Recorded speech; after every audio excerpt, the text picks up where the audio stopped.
មានផ្លូវដើរយើងឲ្យរស់រៀងជីវិតឬនៅទ្រាំទៀតដើម្បីឈ្នះចិត្តស្នេហ៍ទុំមួយនាទីចង់បែកផងតម្រង់បែកក៏តែឈឺយ៉ាងណាសូមមេត្តាជីវាយកចិត្តស្រីអូនសូមប៉ុណ្ណឹងតើបានតែខ្លៃ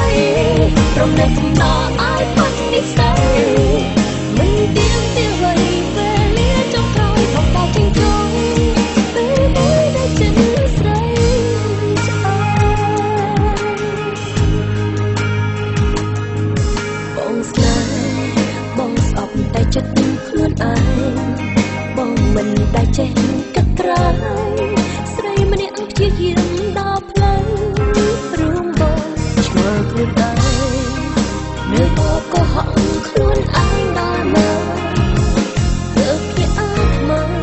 ឈប់ហែរំដៅទុកនេះឬគ្មានផ្លូវដើរយើងឲ្យរស់រៀងជីវិត